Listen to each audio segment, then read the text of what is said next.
I'm going to tell you another story that maybe I shouldn't. General Patton was a great general, in many people's opinion, but he was an arrogant. He was self-loving. He claimed how he wanted to fight and get killed in war, but he didn't want to come up where we were. He would only come up there after the war, after that fight was over, to see how things were going or something. He was an egomaniac. It always was about his ego. And we knew that. He slapped a boy in the hospital one time, was a 1st Division boy. Told him he was a coward. The boy had what they called battle fatigue. He just couldn't handle it. He slapped him, told him to back up the line. He was a coward and all this stuff. Eisenhower heard about it and made him apologize to the 1st Division. And so he hated the 1st Division.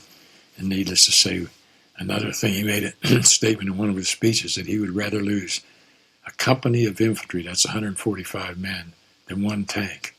Now, if you're in the infantry and a guy would rather lose 145 of you guys in one tank, now you really don't like him. Before we just thought we did. Cat-F. Welcome to World War II Live. I'm your host, John C. McManus.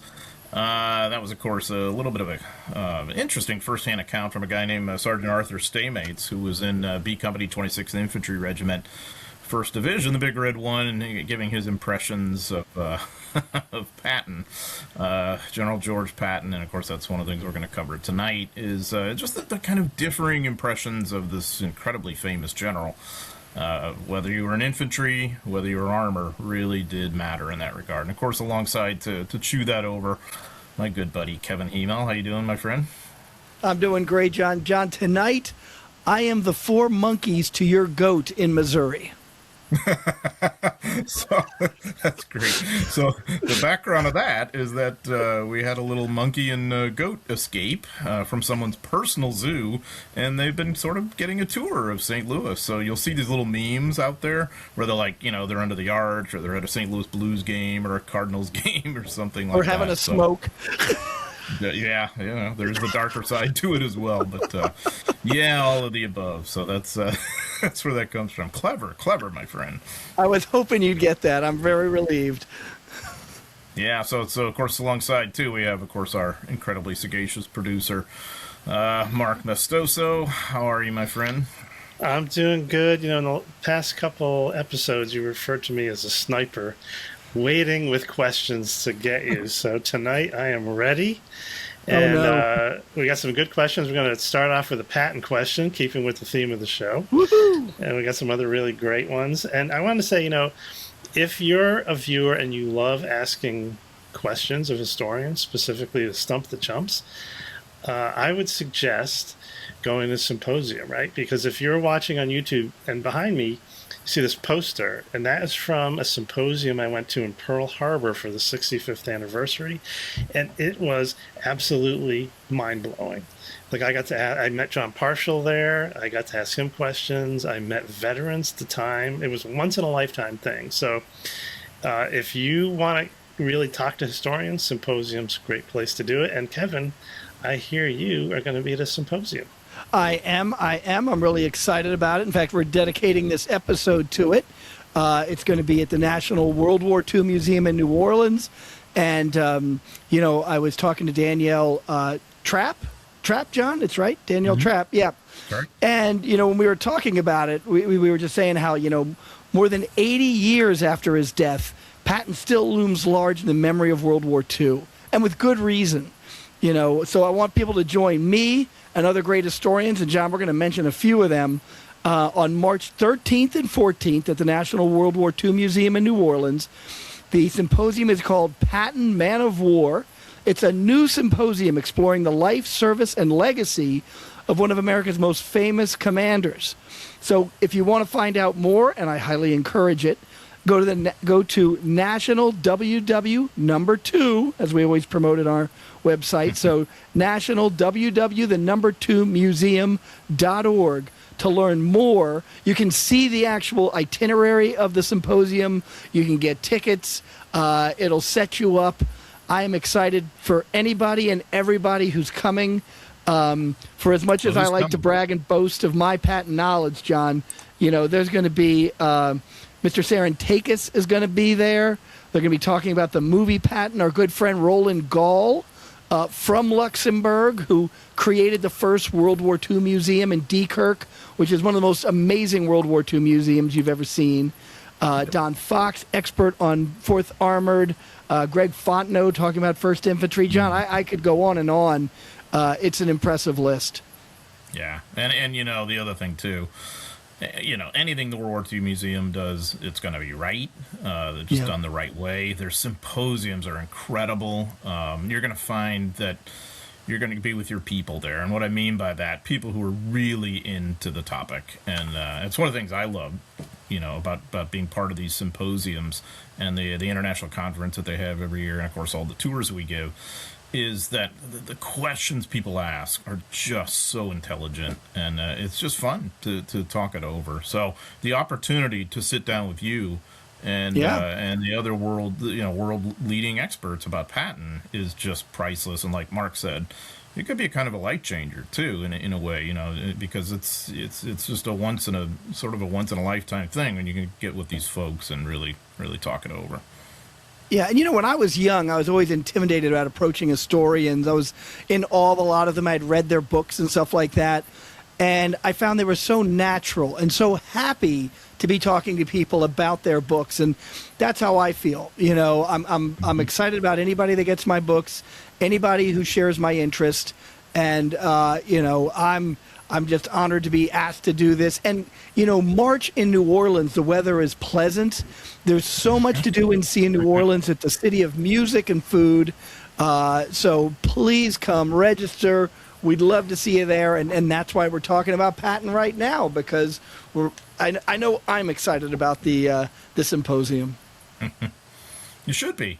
Yeah, absolutely. And like I said, they're a crackerjack group. Sarah Kirksey and the whole crew who runs these symposiums.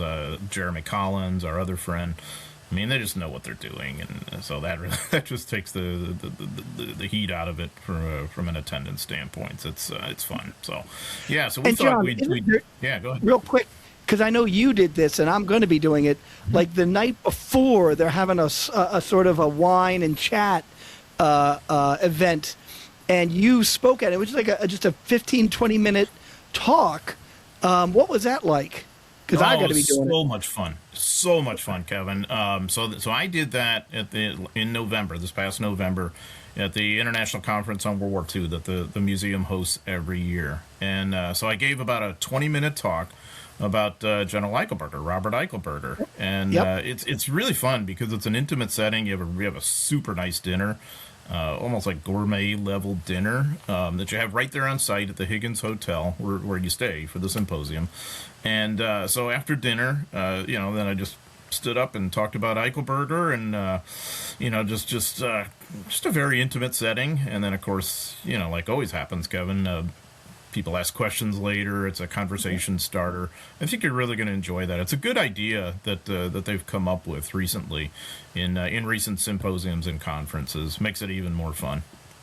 And two quick questions. One, and you're the wrong person to ask this.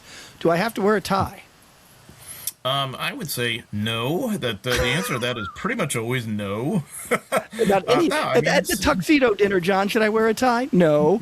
No. I know you hate wearing ties. Oh my gosh! So I could tell you a story about what happened to Ridgway from wearing a tie, but I guess I won't digress too much. But bottom line, it cut off the oxygen to his brain, so there's a lesson learned. But I think honestly, it's a sport coat. It's a sport coat kind of thing, but you do whatever you want. But I don't think it's necessary. It's just fun. And number two, did you get drunk at it? The answer to that would be no, but you would probably be different, I think. Okay. And, in fact, given your usual level, I think maybe you should get drunk beforehand. Okay. Maybe that would help. And all right. I think that could be. But no, I did Get not. me out of my shell, yeah. There's plenty of wine and other spirits flowing at these things. So, to each it is his New or Orleans. her own, I suppose. Yes, it's New Orleans too, but it's just a heck of a lot of fun. But we're being irreverent, obviously. But yeah, Obviously. Kevin, you're gonna love it. I'm so glad they've asked you to do it because you're gonna do an incredible job. In all seriousness, Yeah. so yeah, and I wanted to remind everybody too, in relation to World War II Live, make sure to subscribe, make sure to like, make sure to comment, make sure to share.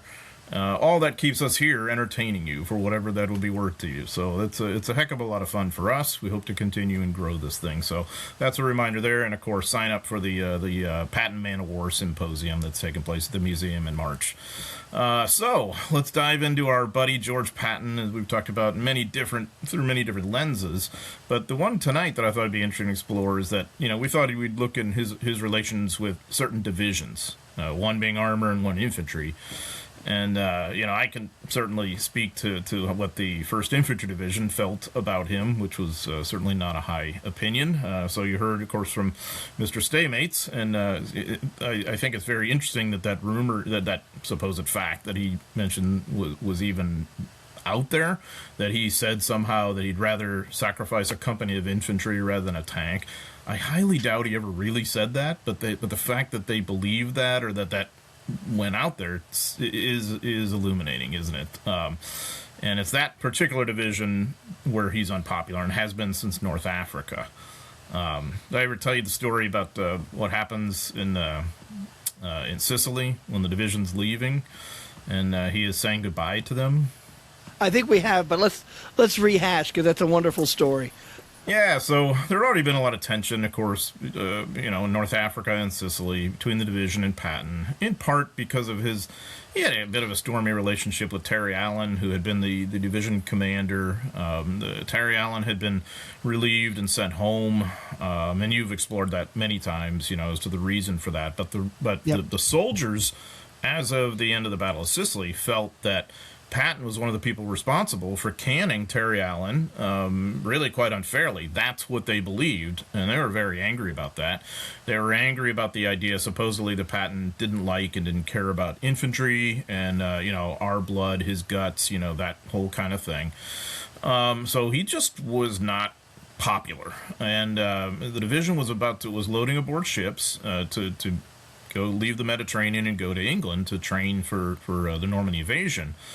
And of course now it has a new commander, Major General Clarence Ralph Hubner, who is of course temperamentally very different from Terry Allen and is brand new. And he's gotten an order from Patton that Patton is going to basically board a boat and show up in that boat and say goodbye to the troops. And so the order is to convene the troops basically, on the deck of their various ships. And John, the chief just real of staff, quick, and the boat Patton's going to have, it's going to be like a small speedboat that he can almost like circle the ship. It's a fast thing, and they're going to be on a big troop ship heading out.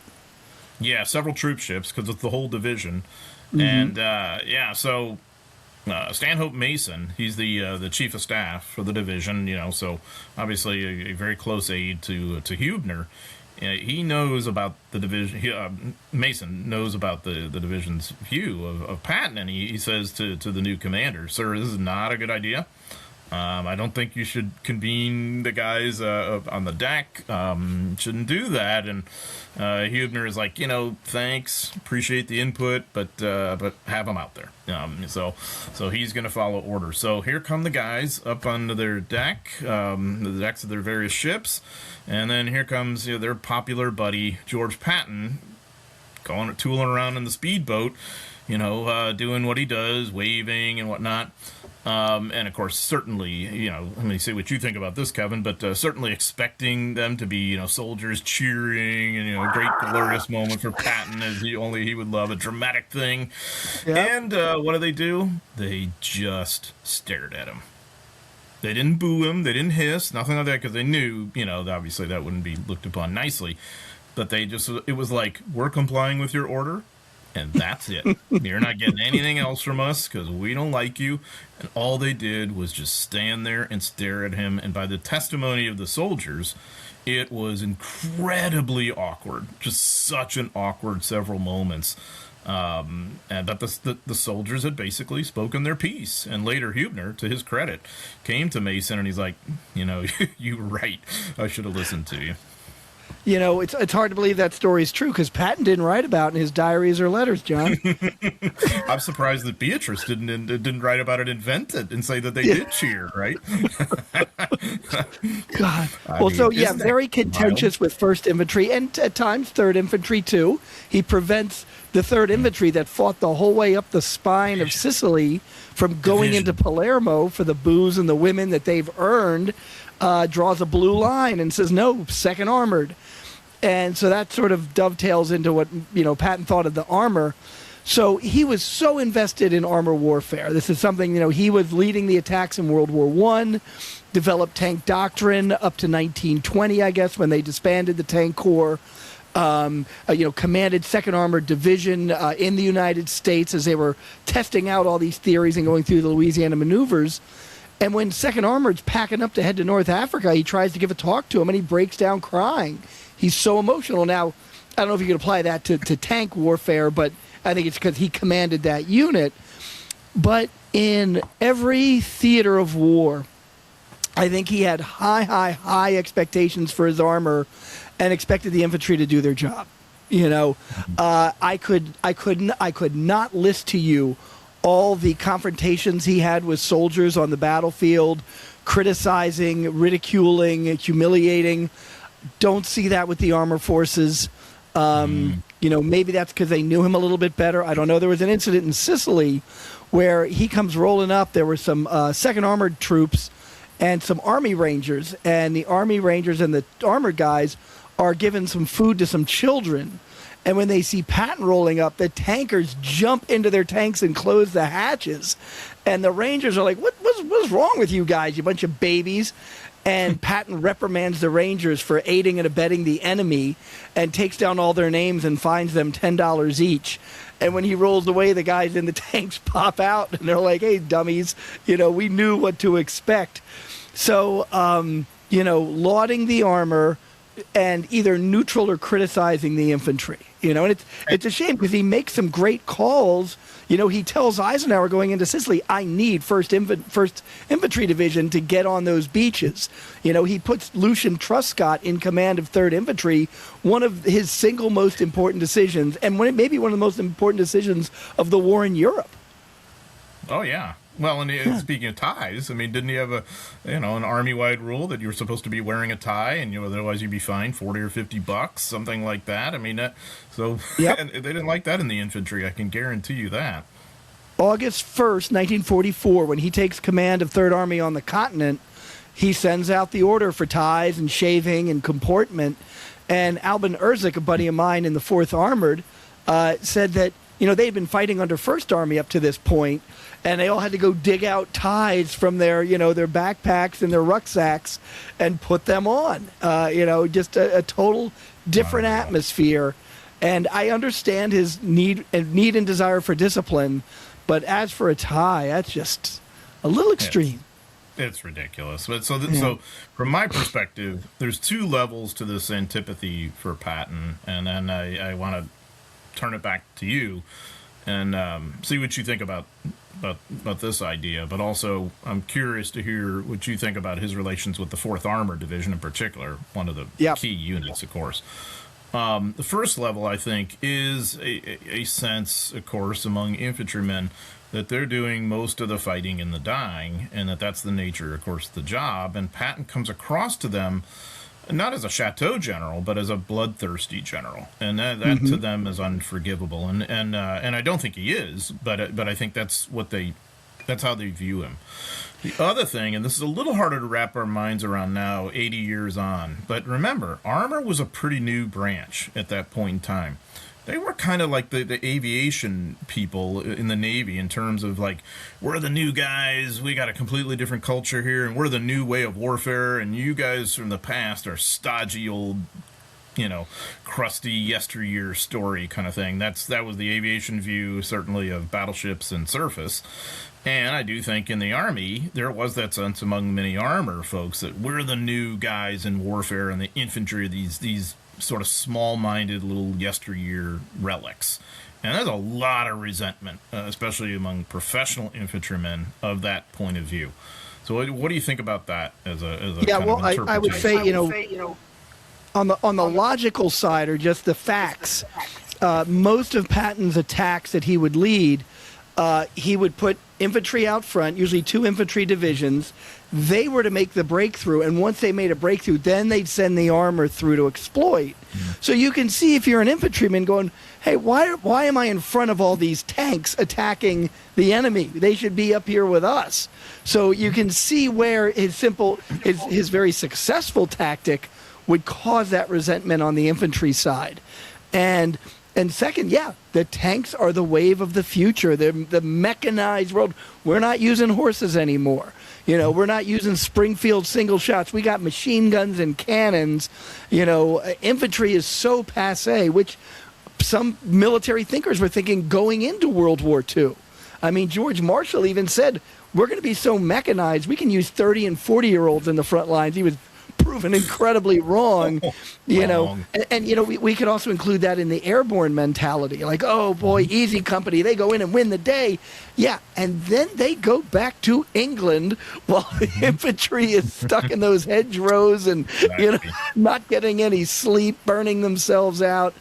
I don't want to take away from his brilliance as a tactical and strategic thinker on the battlefield, but you can see that resentment. Now, there were infantrymen that did think very highly of him when he changes the nature of warfare from that static, hedgerow by hedgerow fighting where everybody thought they were going to die, before the war ended, to that lightning breakthrough, and people are seeing mentally an end of the war, and we'll follow this guy anywhere. He's a fighter. Now, granted, those were guys in Third Army saying that.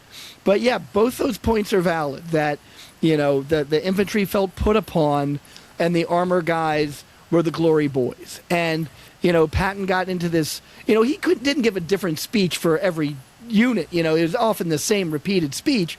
And so when the new unit started pouring in right after the Battle of the Bulge, he would say, I don't care if it takes a truckload of dog tags to capture the Rhine. That's what we're going to do. I don't care how many of you guys die to get there. Now, in a lot of ways, he's being a realist. You're going into combat. There's a chance you're going to die. Don't be afraid.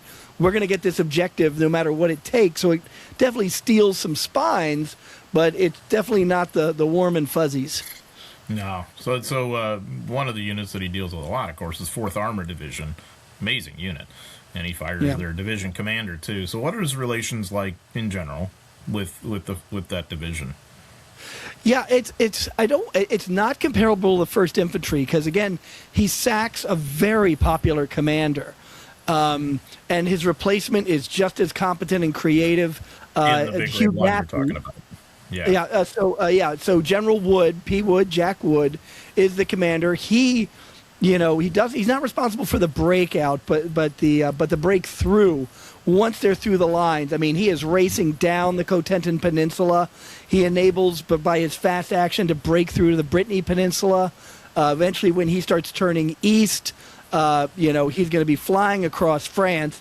But then once they get bogged down along the German border, Metz campaign time, he really gets stodgy and frustrated, and he has terrible relations with his corps commander, Mantonetti, and basically forces Patton's hands because he becomes so insubordinate. Patton does him a favor and says, I'm sending you home on medical reasons. I'm not court-martialing you. I'm not relieving you of command for all of your insubordination. And he brings Gaffey on, and you almost never see Gaffey's name, but Gaffey's in command when they break through to Bastogne. Gaffey's in command all the way to the crossing of the Rhine. Patton loves the 4th Armor. They get the results. I had mentioned in previous episodes, one of their combat commanders, Bruce Clark, is just a favorite of his. So after the relief of Wood, there's a real shock, but there isn't that resentment that the 1st Infantry has. Maybe because they're continuing with the fight and they're like, okay, this is bad, but we got to move on. Where Terry Allen is relieved just as 1st Infantry stops fighting in Sicily and the positions taken over by the 9th Infantry. So there's time for all that resentment to come bubbling up. And so by the time you get to the end of the war, I mean, you have different commanders of 4th Armored through the whole process. Hogue or Hodge, who famously captures the Remagen Bridge with 9th Armored, gets the 4th Armored position towards the end of the war. So the transfers are pretty seamless. And also, I think I don't want to compare this with the 1st Infantry, because both those groups, by the time those reliefs came along, they considered themselves by a man professionals. They're like, well, we're losing our great commander, but we still have a war to win, and we know how to do it. So 1st Infantry, of course, has that lag. In general, the rank and file soldiers of the 4th Armored Division thought highly of Patton then. Very much. Yeah, he was their guy. So even despite the relief, and every armored division that fights under him, they're so proud to be under him, and they're asking, "Can you come and speak to the troops?" And the infantry, many of them hated him at the time, but then 60, 70 years later, especially post Patton movie, they hasten to say, "I was in Patton's army," even if they weren't, or "I was Patton's Jeep driver." We've joked about that many times. So, so he lives on. John, I was just going to say, I've read historians that said, they never served under Patton again, the 1st Infantry Division, because of that. That's not true. This isn't a big deal, but in the last, I think, 2 days of the war, they came back under his command, and they went into Czechoslovakia. But they were under 3rd Army for about 2 days. James Van Fleet had been promoted to Corps Command, and in the very last days, he comes under Patton's command, and he turns to one of his staff officers. He goes, "Boy, you can expect in the next 12 hours, we're going to get a call from Patton to go into Czechoslovakia," and then the phone rings. And he goes, "Well, I guess I was wrong. It wasn't 12 hours. Yeah, more like 12 seconds. Yeah. Yeah. So that puts a wrap on this, on the whole Patton overview. It kind of whets the appetite, I think. There's so much more to say. And John, those two topics we just talked about are going to be specifically addressed in the symposium. Don Knox will be Don Fox. I did it again. Don Fox will be Thelma Lou. Don Fox will be speaking about 4th Armor, and I think Greg Fontenot, both great authors, will be speaking about the 1st Infantry Division at the symposium. Really good guy. So I have a strategic objective for this podcast. By the time you and I ride into the sunset when we're 120 years old, I will get you to use proper infantry terminology with the divisions. 1st Infantry Division or 1st Division. When you say 1st Infantry or 3rd Infantry, that refers to a regiment. You infantry regiment person. I hate that. That's what I will do that. So that will happen at some point. So someday the light will go off up here. If I accomplish nothing else in life, I might hopefully do that.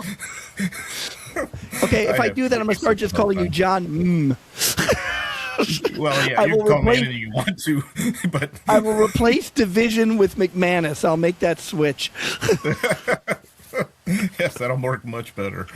Oh, golly. Anyway, now what I'm afraid of, John, what I'm afraid of now that we've addressed all this, is we're going to get slaughtered by Mark here. Because we're a pair of chumps. We always do. So, yeah, that's a given. So, he's got, of course, our Stump the Chumps questions. And how do you send your Stump the Chumps questions to us? To WWII@gmail.com, WWII@gmail.com, and, of course, that's with the Arabic numeral 2. So, Mark, like the sniper that he is, has lain in wait in his ghillie suit. And I think Mark should put his baseball cap on backwards when he starts being the sniper. All right. There we go. So we're going to start off with North Texas. And if there's any, just good target shooters, they're certainly in North Texas. So Ethan Baker, he wants to know, why is it portrayed that Patton's relief was so important for the defenders of Bastogne? Was it just Patton taking a PR play out of MacArthur's book? Ouch. Or was the press trying to play up to Patton since he was such a prominent figure? In my research, I found that American pathfinders jumped into Bastogne in the snow, set up 3 drop zones, which enabled them to drop 144 tons of supplies to the defenders. What are your thoughts on this? Different look at Patton relieving Bastogne there. So just quick on those pathfinders, Jack Agnew, and I think it was Jake McNeese, and it was just a handful of guys. And more importantly, they set up the radio equipment that they brought in, they parachuted in with, so that the planes could zero in on where to drop those supplies. Now, it is there's no such thing as an easy resupply for a surrounded area, but the airborne was trained in this. This was part of airborne doctrine. It is not armored doctrine. You got to remember there are tanks under 10th and 9th armored, at least, as well as independent tank destroyer battalions in that pocket, in that besieged area. So they need fuel and heavy ammo, and that is not an easy lift. Now, more importantly, you've got men with terrible injuries in the hospital. You don't have x-ray machines. You don't have extra plasma. You're running out of bandages. You can resupply some of that, but you have to have an on-the-ground breakthrough. The idea of going into Bastogne, Patton wasn't super set on that. He really wanted to close the Bulge from its base, but the threat of Bastogne being overrun was vital. And on a personal level to Omar Bradley, his army group had been split. Eisenhower put the First Army under Montgomery in the north, and so Bradley's just commanding Patton. And the faster he can unite with First Army, the faster he takes command of both armies again. So when they have this famous meeting at Verdun where Eisenhower, Patton, and Bradley and other officers have to figure out what they're going to do, Bastogne hadn't been surrounded yet. And so when they decided that Bastogne was going to be the main center of gravity, because there's another town, Eternacht, that is at the base on a river. And if Patton can take that, he stabilizes the southern front, preventing the Germans from widening the base of the Bulge attack. So it wasn't even besieged when they came up with this decision to go in there. So that is my take. It was not a PR stunt. John, what about you? Yeah, I mean, I would concur. I mean, certainly it gets maybe more attention than it otherwise would have because of who's involved, the paratroopers of the 101st especially, and of course Patton. But it has to be done. I mean, you'd always prefer a main supply route on the ground rather than aerial resupply. I think it's a really insightful question, though, because it calls to mind the fact that the U.S. Armed Forces have gotten pretty good at aerial resupply by this point in the war. So like Merrill's Marauders in North Burma, I mean, that's how they're existing to a great extent and able to operate at all. The Battle of Leyte, where you're going to have a lot of aerial resupply, especially for 11th Airborne Division, and that had happened just, a month or two before the whole Bastogne thing. But, there's no question that the 101st needs some sort of link on the ground with the outside world in terms of, to build on your point about the medics, to evacuate the wounded. I mean, you're not going to be able to evacuate them by air in that situation. So to get guys out of there, you simply have to do it. And your main supply route, you're really going to be able to by the ground, you're going to be able to resupply much more lavishly than you could by the air. Now, you could exist and, I guess, sustain through the air, and they had done a pretty solid job of that. But in terms of really having, enough of what you need and eventually offensive operations, what they're going to do by, the second week of January, something like that, fighting out of that perimeter, there's no way you're really going to be able to do that unless you have that ground main supply route. Yeah, and John, one other element to remember here, because this is what Craigton Abrams sees on the ground when he's nearing Bastogne, is the C-47s and the gliders flying over and the Germans shooting them down. Yeah. You can't, the airborne operation, the airborne resupply is not a given. I mean, the enemy gets a vote, whereas if you do a ground relief and you can widen your corridor, which is exactly what happens, you make a safer, more reliable resupply route than any airborne, can do it. You won't have the same amount of casualties, or at least you might have casualties, but you can keep that road open. Yeah, great point. And the last point I'll make, we knew Jack Agnew, didn't we? Didn't you and I meet him? And, yeah, okay. Jack was a rock star. He really was. Fact, he was a really interesting guy. In fact, the Airborne Museum in Bastogne has a mannequin of Jack Agnew on top of that pile of lumber or whatever it is while he's setting up. They have the picture and then they have the mannequin. One thing, so, we all praise our World War II vets, but I got to badmouth a veteran here. So Jack used to sit across me on the tour bus, and I would be wearing my hiking pants, and I'd unzip them so they'd be shorts. I had zipper slacks. And if I ever fell asleep, he would reach across the aisle, grab the leg hair on my thigh, and yank it. Jack, Stop it! That's why I wear long pants around him all the time. That's the kind of wily spirit you find in the airborne. I'll put it that way. Oh, absolutely. Yeah, no doubt. So. All right, Mark, what do you think? Great. I love it. I love it. Yeah. When you were talking about that, just the fact that we could even attempt, right, to supply them by air really speaks to how awesome the Allied armies were logistically at that point, right? Yeah, and real quick, Mark, a lot of guys inside Bastogne did not know they were surrounded until they started seeing all the anti-aircraft fire going up and realized the Germans are everywhere around here. That's how intense the anti-aircraft fire was. Mm-hmm. That's cool. Yeah. That's cool. And I don't know if this is from a movie or where I got this, but I seem to recall Field Marshal Model was standing somewhere near Arnhem when Operation Market Garden happened, and he's seeing the Allied air fleet overhead, and he says, like, wow, if I only had that much power for a month, right, what I could do, right? To have that power. So that's in Bridge Too Far. But right. So I looked into that when I wrote a book called September Hope. And there was a witness to him saying that, apparently, from what I understand. I'm just kind of going on memory here. But yeah, and I saw the movie, so I know he did, yeah. Because everything you see in movies, 100% Let me back up your research, John, with mine. Yeah, right. Yeah. It's like the German general in the... Yeah. All right, that's great. All right, good question, good answer. That was great, and it really kind of nice, puts a bow on the talk about Patton. And who asked us that question, Mark? That was Ethan Baker from North Texas. Thank you, Ethan. That was cool. Yeah, very much so. All right, so now we're going to jump across the pond, and we're going to hear from Simon Gardner from Cotswold, UK. Simon! Yes. So Simon says, first of all, absolutely love the podcast. Was lucky enough to see John in person at this year's We Have Ways Fest. Here we go again. He says, don't tell him, I'm going to tell you. But a highlight for me is he's always loved your contributions to the We Have Ways podcasts. Appreciate Perhaps that. Look at you John. should do a Stump the Chumps at We Have Ways Fest. There, that'd be great. That'd be great. I'm all for it. His question is, with the recent film on Nuremberg trials being in the cinemas, and also being a fairly well documented and written about, there is fairly good knowledge of what went on.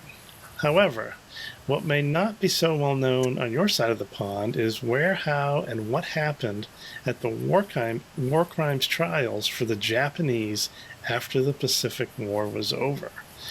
Can you share any details?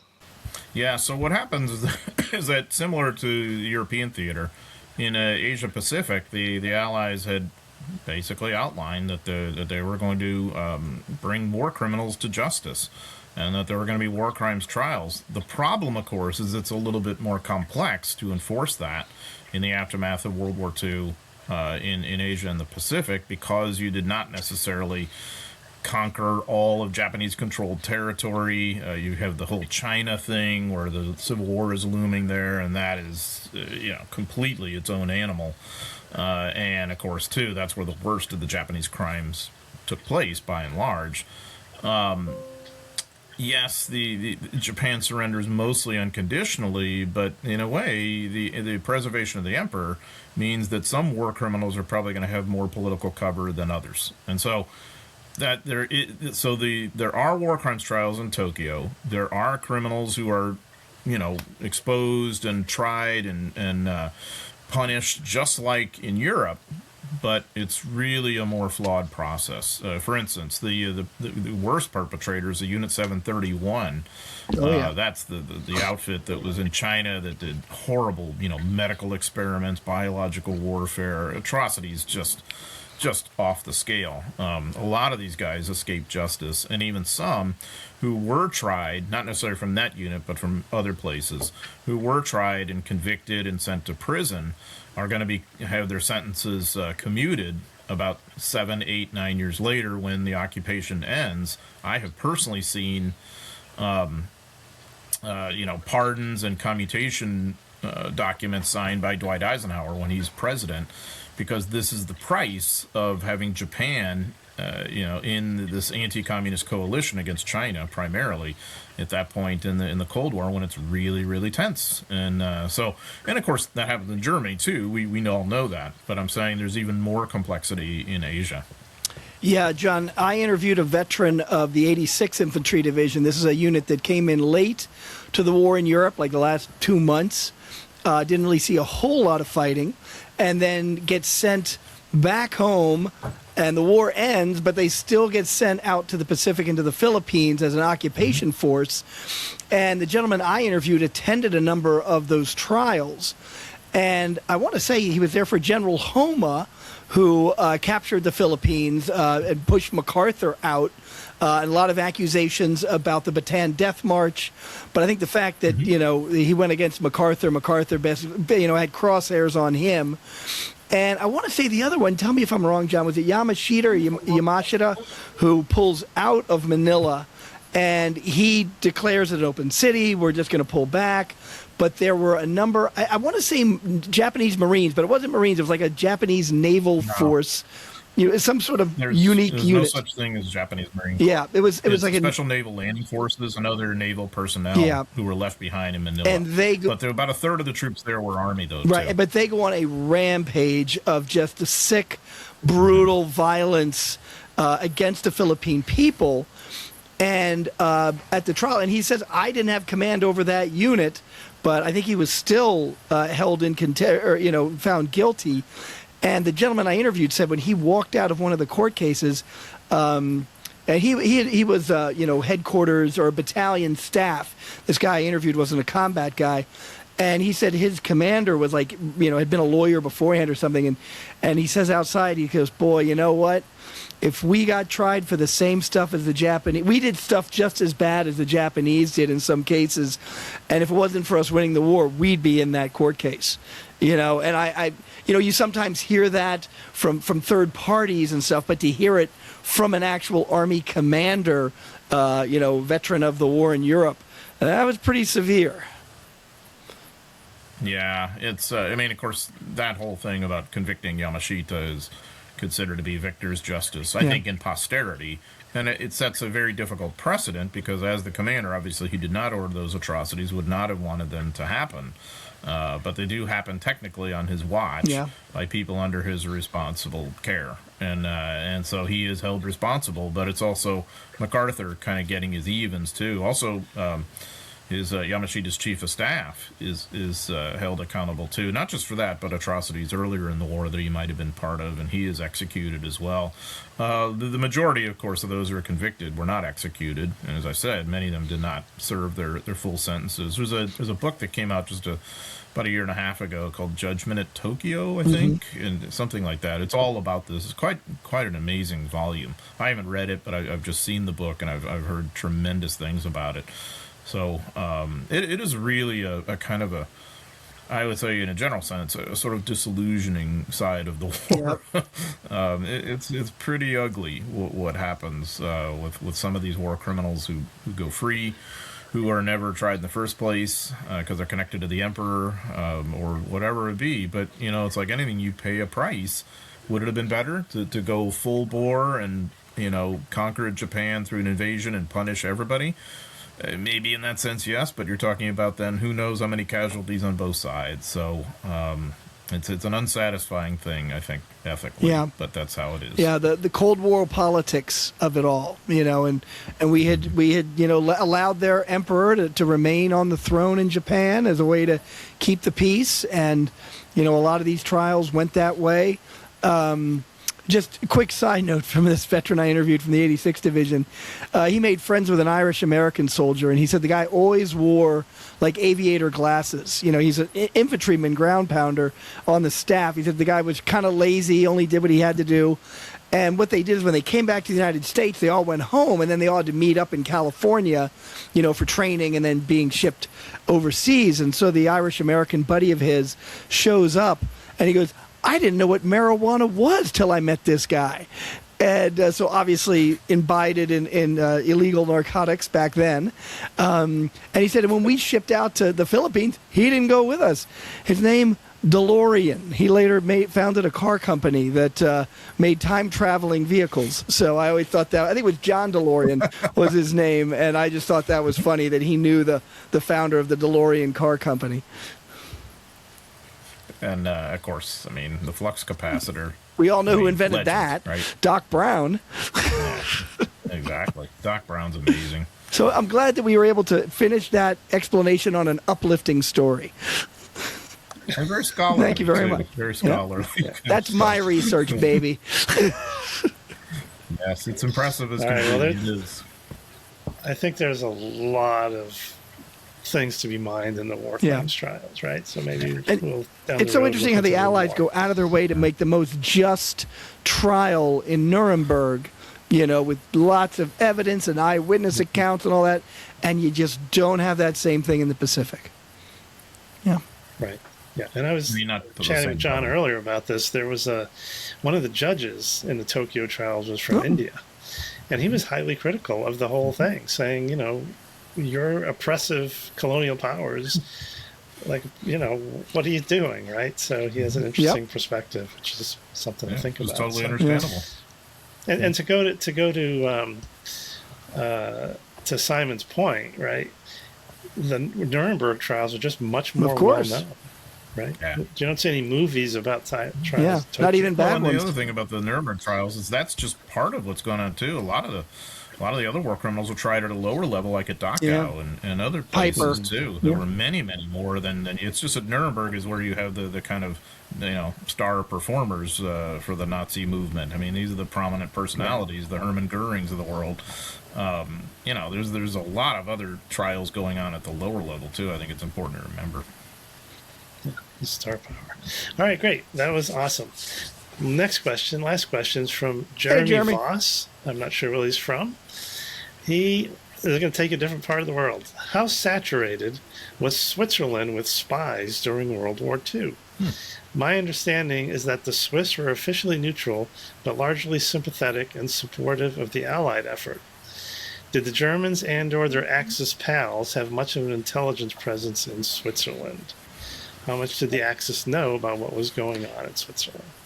There you go. So, John, again, you might know more about this than I do, but I guess it was Masters of the Air that does a great portrayal of the pilots that either landed their planes or parachuted into Switzerland because it's a neutral country, and they were treated poor to neutral, if not horribly.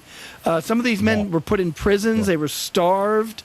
There were Nazis that were in cahoots, if I want to use a technical term, with the Swiss. So I think the country was leaning Axis for a neutral country because just taken from the soldiers, the airmen that landed there, it was all pretty bad. Now, as for spies and stuff, I want to say Dulles, who was a high-ranking officer in the OSS, would meet with spies and OSS people there. So I don't know how much spying went on, but I think it was a hub for spies to be distributed, I guess. John, what do you think? Yeah, well, they kind of stood out a little bit too. So there's not as much spying going on there as you would think. I would say in general. I mean, Alan Dulles does his thing. That's kind of toward the end of the war. It's significant. Yeah. But really, Switzerland, until fairly late in the war, is really in Germany's orbit. Their aircraft come from Germany. A lot of their finances come from Germany. Many of them, of course, are ethnically German. And so really Switzerland is kind of I would put it this way. Switzerland is to the Axis what like Ireland is to the Allies. In other words, these are neutral countries, but we all know who they're sympathetic with. Ireland is very much pro-Allied once the U.S. is in the war for obvious reasons. Switzerland is pretty pro-German until the war goes very sideways on the Germans. And to build on the point about the airmen, if you went down in Switzerland, you were in for a very tough go. Technically, you were not a POW, but you were interned, and so you could not leave. And they would basically, the majority of airmen, they would put you in a hotel in one of their metropolitan areas, and you would basically get the bare bones of food and heat, and not a whole lot to do, and no place to go, and pretty poor treatment, and sometimes no contact with the American embassy and any other American diplomatic personnel. There was tension sometimes with the American military attaché because of the whole dynamic of whether you really should have gone down in Switzerland or not, whether you were trying to escape the war there. So you had that element too. So even your own American authorities might not be too happy with you. And then on top of it, if you tried to escape, you could be rounded up by the Swiss and you would be put into a real bona fide, like almost concentration camp type of POW camp where you have severe mistreatment. There's a very, very sadistic camp commandant, I don't call his name, who many of the American POWs remember very unfondly. And of course, there are some who do escape Switzerland and, get to Allied lines here and there. But it was a pretty tough go. The other thing, too, to remember about Switzerland, they're the bankers of the Axis war effort in a way, too. And so a lot of stolen funds, a lot of stolen Jewish money ends up in bank accounts in Switzerland. It's an issue to this day, by the way. Other property that's appropriated to Switzerland becomes a safe haven for perpetrators to get their ill-gotten riches to Switzerland, because obviously Switzerland was a major banking center for the world. So I'm not necessarily trying to sit here and impugn, all the Swiss or something like that, but I am looking at this, I hope, through a realistic eye to say this was not a friendly place for the Allies for most of the war.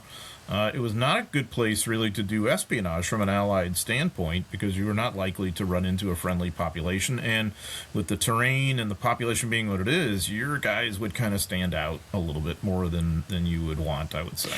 I'll tell you, regarding the espionage world, probably the biggest fakery, or whatever you want to call it, that came out of the espionage world is the German redoubt. This is the belief that Hitler was going to retreat to southern Germany, Austria area, up in those mountains and everything, and with the most hardened SS called werewolves, and they were going to rule the German, whatever's left of the German Empire from there, and it would be unbreakable. The Allies would never get in. And that is the result of a conversation Dulles has with a German officer, and it just kind of comes up out of nowhere. Like, the German wasn't really planning any kind of subterfuge, but just this idea of a German redoubt comes out. And when the Germans realize that this is a concern of Dulles, it just starts to spread, and German propaganda starts putting out fake articles about it. And, the Allies would fly over the area and we don't see anything. Like, oh, well, they're doing it so secretly that, anytime there was, they got information that a train was heading south, they're like, oh, there's the redoubt. And so, of course, it's 7th Army, General Patch, that eventually takes it and realizes what a bust the whole thing is. And that's why the 3rd Infantry Division and the Easy Company, who fought the war alone, 506, that's why they end up in Bavaria and Berchtesgaden. It's for that hunt for the redoubt. Yeah, and because, alpine terrain is really good for defenders, and so it did stand to reason that hardcore fanatical Nazis might hunker down there. And of course that was the sort of Nazi mecca was Berchtesgaden, where Hitler had his home, and that was a status symbol for all the other Nazis to have their homes there with him. And it did stand to reason that this could be a thing. Fortunately, it was overblown, but I don't think it necessarily minimizes how important that objective was for the units that are going after it at that point in time, because from all they know, this is going to be a serious issue, and you don't want the war to be prolonged for years as you're trying to root these guys out. Switzerland obviously is not part of that, but it's a lot of the same terrain that's adjacent to it, and it tells you what could have gone on Switzerland. I mean, Switzerland is very elaborate in terms of defending its soil, that not just then, but now, because of that advantage of terrain, and it leads to a sense of isolation, I think, in a sense of being the neutral.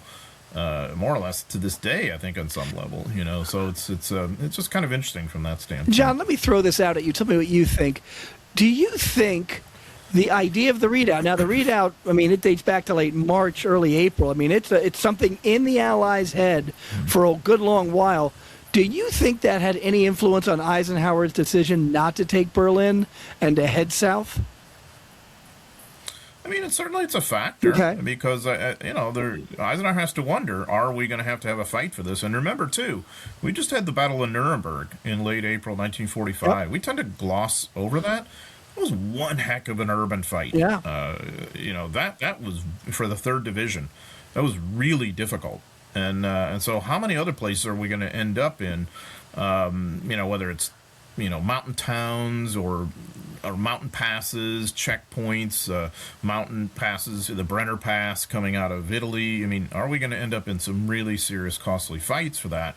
Certainly, if you're Eisenhower, it's going to at least enter into your calculus of whether Berlin makes sense for you. As I think everybody knows who's heard me talk about this, I think he makes a very wise decision not going for Berlin.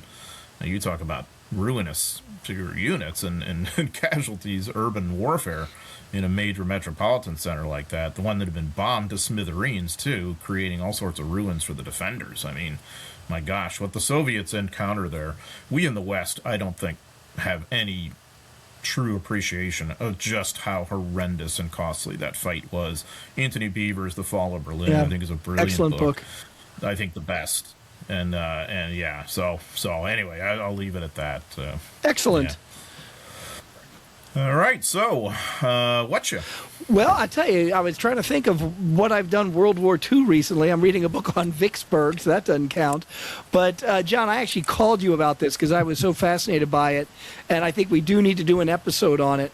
On Hulu, I saw the movie Lee, about Lee Miller, the photographer in World War II. She was a very famous model in the 1930s, and then basically chooses to be a photographer and writer for Vogue magazine, and she goes where the fighting is. And she's fighting a dual war because the males don't want her in the area, and she really has to push it. But I watched the movie with the book Lee Miller's War, which was of a lot of her photography and her articles from Vogue, and I was basically lining the photos, she's taking in the movie with the actual photo. I was beyond impressed. I know that... John, who's the woman that stars as her from Titanic? Kate Winslet. Kate Winslet. It was really her passion project, and I think she did an amazing job. It tells a great story. It does a great. You and I talked about. We thought it was starting off with a typical World War II trope. We were wrong. It actually plays into the story well. Cutting dialogue, good action scenes, historically accurate. Just an impressive movie. So Lee, Lee. If you want to watch a good World War II movie, that's it. I'm telling you that too, Mark. Yeah. Yeah, and I think we should talk about that, have an episode about it. And really have a larger exploration of gender, too. Yeah. I think would be very interesting to discuss. Because, you're right. A lot of these guys didn't want her there and had very sort of misapprehensions as to why she was there. And she's basically a combat correspondent. Yeah. I mean... in the great tradition of her and Maggie Higgins and later on Dickie Chappelle, I mean, she's right there with them, and I think Winslet really captures her really brilliantly. Well. Yeah. So enough of my humble life, John. What ya? It is a humble life, isn't it? A humble life you lead, and but it's a sturdy life. I always say if my bed could talk, it would yawn. But go on. It'd be a colossal yawn, wouldn't it? Yeah, so speaking of humble life, I mean, I am now about to prepare for yet another semester, and so I'm teaching a World War II class, and just sort of stepping back and thinking about how to reach just a whole new group of kids, about getting them fired up about World War II. Now, obviously, they enroll in the class, so I think they're very interested in but I'm always re-examining what's the best way to kind of tell this story and teach them about it, get them fired up, not just to do well in my class, but for lifelong learning. I mean, that's really the message that I give them, is that I hope that they're going to be exploring this as we go forward. And there's so many ways to do it. It's fun. There's also kind of a neat thing. We were talking about the World War II Museum earlier and its symposium. They also have a program where they take students to Normandy in the summer, college students basically. And so it's basically a national competition. You apply for that. And, they basically can afford to be pretty choosy. And I'm very proud that last year we had 4 students from our university, from Missouri S&T. All 4 who applied got in, which doesn't really happen very often. And And this was an amazing experience for them. And I think I'm hoping that something of the same thing comes to fruition this year, because they're doing the program again, and I encourage everybody to look into that who'd be interested, whether you're a student and thinking about it, or whether you're a parent and have a student who's really interested in it. Explore that, because it's really cool. So yeah, nothing glamorous, but just diving in, ready for a semester, and making sure that I don't screw this up too badly, as I usually have, and hopefully it won't be too bad this time. Well, John, I've sat in one of your classes, and I was really impressed. I mean, I go back to the days of chalkboards, when the professor would just stand and lecture, but you use footage from Saving Private Ryan. I mean, you would use movie clips and maps. I don't know if that's just because of accessible technology, if other professors do that, but I thought it was great the way you sort of went through the basics and made it a visual experience for the students, drew them in. And I think you've told me that, that in that class, and this was a while back, I mean, this would have been probably 2011 maybe, and some of the students had no awareness of Saving Private Ryan. I guess at that point the movie was 11 years old. But we forget those things, that with the new generation coming in, you can't assume, like we grew up on World War II movies. You'd find them on the weekends, reruns and stuff like that. And there's such a variety of things now for kids to watch that they don't have that same exposure we did. And you're like Coach Wooten teaching the basketball team how to find a good sock and tie your shoe tightly. You got to start at the basics. Well, yeah. I mean, I have them write film reviews, and of course, Saving Private Ryan could be one movie that they'd review. But there was, in a recent year, I don't know if it was last year or the year before, with the World War II class, one of the students wrote in his review about Saving Private Ryan, for an old movie, I really liked it. For a talkie. Oh my goodness! Wow, I'm old, and it really was eye-opening. I thought, from his perspective, absolutely, that's an old movie. 25 years old. The other day, I was talking to this didn't have anything to do with World War II, but somehow it came up. I was talking with a person who was probably in mid-20s, something like that, and she'd never heard of Band of Brothers. So. Again, I mean, because that came out right about when she was born, and so time marches on, and I think then the challenge for us is how to draw in and engage young people. And Kevin and you and I have talked about this a lot. We really don't like the idea of shaming young people. How do you not know this or something? I mean, people don't know that's that part of being young. Yeah. Yeah, I mean, that's part of being young, so that's the way it is, and the whole thing is just to have a curious mind, and so, yeah, no harm, no foul, and it's just kind of neat. We all were young once and didn't know anything about this and explored it, and that's the fun of it. So, again, what I hope is that in a class like this, it just starts a kind of lifelong learning kind of thing, that they're interested in World War II, and that they pursue which part of it they want to explore and what they can get out of it, because I think uniformly by the end of the class, I think they tend to see how relevant it remains in our lives to this day, and how they owe much to it, whether they knew it or not. Yep. And I think that's kind of fun to see that happen. Wow. Well, good luck to that next generation. Yeah. They got a good teacher. So, John, tell everybody how they can like and subscribe and get more of us. Yes, so you can't get enough of us, of course, obviously, and that's the way it should be. But so you can of course subscribe on our YouTube channel. You can share, give us comments, of course, on the audio platforms. Spotify, Apple are the dominant ones, but there are others too. Again, share, comment, send us questions to Stump the Chumps on WWII@gmail.com. Write reviews on the audio platforms as well, which is just all sorts of ways to stay engaged with us and to help spread the word that we're here, because we love doing this, and really the fun of it is kind of hearing from you and getting a sense of what you want to hear from us. So yes, please do all that. We've had another fascinating discussion. in this episode about Patton and his relations with a couple of different divisions and kind of Patton in general. Kevin, of course, is a never-ending font of knowledge about Monsieur George Patton. So we appreciate your expertise, Kevin. Mark, thank you for spinning the dial so expertly as always, guiding these two non-technological people to the place where they need to be. So, and thanks everybody for joining us. It's been a heck of a lot of fun. And Roger out.